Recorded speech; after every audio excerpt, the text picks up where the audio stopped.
I heard like 4 pop, pop, pop, pop, pop, and then like a few seconds later, I heard 4 more pop, pop, pop, pops. You know, I thought that sounded like gunshots. You know, I didn't really think nothing of it. And then I came downstairs and I seen a sheriff fly down the road. And I came out and I seen that guy laying right there in the middle of the road. Breaking news off the top tonight. One person is dead. An officer is on leave after a traffic stop turns into a shootout. Good evening, everyone. We have significant new information on that shooting today in Elmwood Place. We've learned the name of the man killed and that he was missing from a nearby psychiatric center. Let's send it right out to Local 12's Christian Hauser, who spent the night talking with people who live where this all happened. Christian, good evening.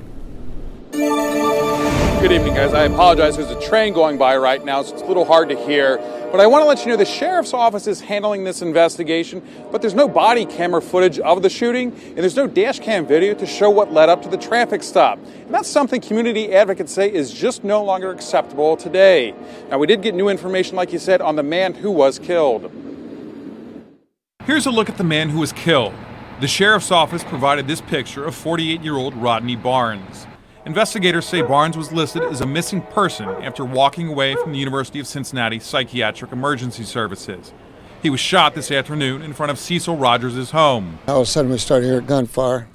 Well, we didn't realize it was gunfire because my wife thought it was something beating on the door real hard. She run to the front room, and I run and come in and met her on the way back. We looked out the window and seen the man down. Then Rogers noticed the police officer with his gun drawn. The police officer was still in position where he was looking out from his driver's side door. He had his pistol rested up on out the door, looking over at that, making sure, I guess, that the guy went down. This all started when the Elmwood police officer tried pulling over Barnes this afternoon near the corner of Highland and Linden Avenue. So far, no one is saying why the officer tried to stop Barnes. Police say during the stop, Barnes fired several shots at the officer. Rogers says he heard about 10 to 12, but investigators have not said how many bullets were fired. We ended up with one bullet hitting our window.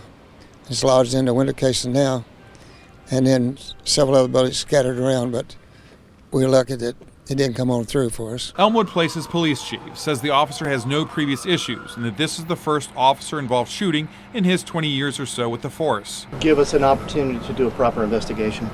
Let us process all the evidence. Let us interview any witnesses that we can possibly find. Let us do what we're supposed to do in a slow and methodical way, and we'll take care of things the way they should be taken care of. So a very scary situation all around for these neighbors, with several gunshots being fired just a few feet from their homes. Now, the shooting did involve an Elmwood Place officer, but like I said earlier, it'll be investigated by the Hamilton County Sheriff's Office as well as the prosecutor's office if there's anything criminal that they feel happened here. But that is standard protocol anytime there's an officer-involved shooting. Live in Elmwood Place, Christian Hauser, Local 12 News. Christian, thank you. The officer was not hurt. He's been with the department about 18 months. He's on administrative leave. Now,